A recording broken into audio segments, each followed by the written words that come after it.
Emmanuel Mudiay just became one of the biggest Žalgiris signings ever. Point guard was selected 7th overall 6 years ago in the NBA draft and had 15 points per game average just 3 years ago with the New York Knicks. In this video, we will examine what Mudiay will bring to the table in Kaunas. I'll explain why taking him is a risky move, but also one that could have really huge benefits. Before getting drafted, Emmanuel was considered one of the top prospects in his class. His rare combination of size, athleticism, strength, and skill landed him 7th pick in 2015. However, his NBA career didn't go as planned. He was never efficient as a team's playmaker, as his assist-to-turnover ratio never looked compelling. And while 15 points per game average looks really good on paper, you have to consider the fact that he did it while playing for the Knicks, who struggled mightily that year, winning only 17 and losing 65 games. His problems always started with not being able to shoot the ball well from distance, something that gets more important every year in basketball, especially for playmakers. Teams would just go under his screens, begging him to shoot and not letting him create in the paint. While he was off the ball, his primary defender would help off of him, tagging rollers or packing the paint. In his 5 years in the NBA, only once he shot the ball better than the league average. Mudiay is best and most comfortable at taking these mid-range shots after many dribbles. Everyone is talking about how old school and ineffective they are, but you can't easily change how a player is used to playing. During his statistically best season in the NBA, his most frequent shot came after more than 3 dribbles, and he was better at knocking down these than shooting after passes from his teammates. 44% shooting is still not elite, especially if these shots are worth only 2 points. From long range, he often hesitates to shoot immediately in closeout situations, showing his lack of confidence. Instead of shooting in rhythm, he shot fakes and then tries to get closer to the rim. If the opponents don't bite on fakes, he is forced to take these harder shots after one dribble. Size and athleticism for the point guard position were always mentioned as his biggest strength, but he never really understood how to use it to its full potential. He loves bullying people, whether that's on post-ups or playing pick and rolls where he can take his defenders on his back easily. He uses it a lot, and you will see many of these hostage dribble situations against the drop coverage, where he doesn't allow his defender to come back in front of him and thus create space for a mid-range shot. What I miss the most in Mudiay's half-court game is his use of quickness and athleticism. He rarely attacks the big man with speed. With his strength, I would love to see more fast drives like this one in transition and layups around the rim. When he does it, he seems afraid of more contact and often falls down awkwardly after colliding with the big man. With his body shape, he could easily block off centers more often with his shoulder, erasing the possibility of blocks. It could lead to more foul shots, improve his field goal percentage and efficiency. It will be interesting to see how he adjusts to European half-court basketball, where teams will be packing the paint and stunting him on drives. He will have to be more efficient with less dribbles and have confidence in his outside shot. Otherwise, we could see a similar situation to Nick Kalaida's one, where all teams go under the screens, rather seeing him shoot than immediately letting him create and score. Also, as a projected leader of the team, he will often be asked to create a shot against switches and with only a couple of seconds left on the shot clock. This might be a problem if the opponents will leave him space to shoot, as he is not prolific from deep. Last question mark is if he can stay healthy. During the first professional year in China, he missed almost all of the season due to injury. In the NBA, he played only 75% of all possible games in 5 seasons.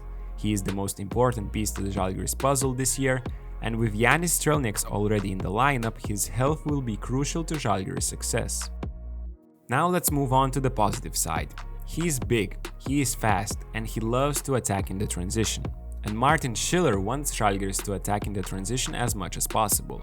Mudiay can score himself, but he is also a willing passer and has great vision in fast breaks. The Green Whites constructed their roster this year with great shooters and 2 centers who can run fast and fly over the rim.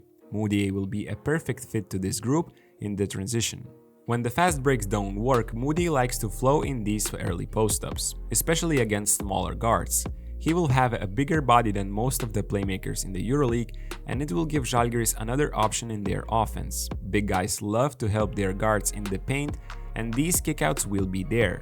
And again, Žalgiris will have their shooters ready, as taking more frees is an emphasis point this season. Mudiay is coming to Kaunas to be the leader and to show everyone that he belongs in the NBA.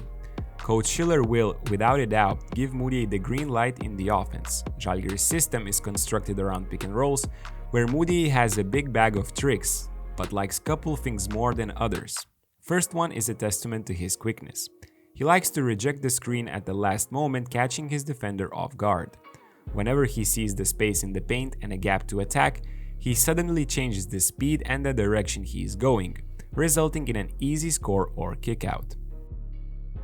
Teams that play drop coverage on pick and rolls will be Mudiay's favorite team to play against. They want you to shoot from mid-range instead of going all the way. And as mentioned before, Emmanuel loves exactly that. In his best game with the Knicks, where he scored 34 points, he destroyed Cody Zeller and the Bobcats, who were using passive defense on him. Teams will have to decide if they want to risk Mudiay getting hot or stepping up higher, which might open up more spaces to drive until the rim. To get to his favorite shot, he has his favorite move, and it's hostage dribble, where he takes the defender on his back, gets closer to the rim, then bumps the guy with his shoulder to create some space for the mid-range. While he doesn't use his speed so often, he is extremely good at using his strength. Because he is tall and big for his position, he can easily manipulate his primary defender. Guards have a hard time coming back in front, and Mudiay makes them pay the price. Here, he doesn't manage to get his guy on the back, but stays patient. 1, 2, 3 more dribbles before spinning over the right shoulder, then again using strength to bump the defender with his shoulder and creating space for the shot. Oh yeah, and Žalgiris fans, get ready for the spin moves, as this is his go-to move while playing one-on-one. If these start to fall in consistently, EuroLeague might be in trouble. Emmanuel will be asked not only to score but also to create. I like his vision and his decisions while driving inside. He is a capable passer, often surprising his teammates with nifty dimes under the rim. Since he will be beating his defender often due to his quickness advantage and thus getting in the paint often, I expect him to kick out the ball often to the shooters. His patience inside is worthy of noting, as he often takes one more dribble before choosing the best option. In the first part of this video, I touched the part of why Mudiay's adjustment to European basketball might be a risk, but it could also be seen from a different perspective. Emmanuel played for the Jazz while Coach Schiller was there as a G League coach. Some schemes Žalgiris play look very similar to what the Jazz were playing that year. As an example, we can take this action, sometimes called nicks in the NBA world, where after a ball reversal from the side, point guard plays top pick and roll. I also saw this handback action from the Jazz, which Žalgiris implemented in the second part of the season last year. Moreover, Utah were and are playing the same ice defense, which was the main defensive system of Green Whites last year. So Mudiay is not new to all these concepts on both sides of the court, and it could make his transition a bit easier. I wanted to conclude this breakdown by saying that Žalgiris went out and made a bold move in the market. With a smaller budget this year, they needed to take a risk on a player with a huge upside in order to have a chance at the playoffs. Mudiay seems like a great fit for a team that wants to play fast and needs a player who can create for himself and open up the game for everybody else. With shooters around, Emmanuel will have lots of space to operate. If he can stay healthy and punish the teams that will risk with him on the three-point line, Žalgiris might have gotten the steal of the summer. Share your opinions about this Žalgiris signing in the comments down below, and don't forget to like this video. See you next time.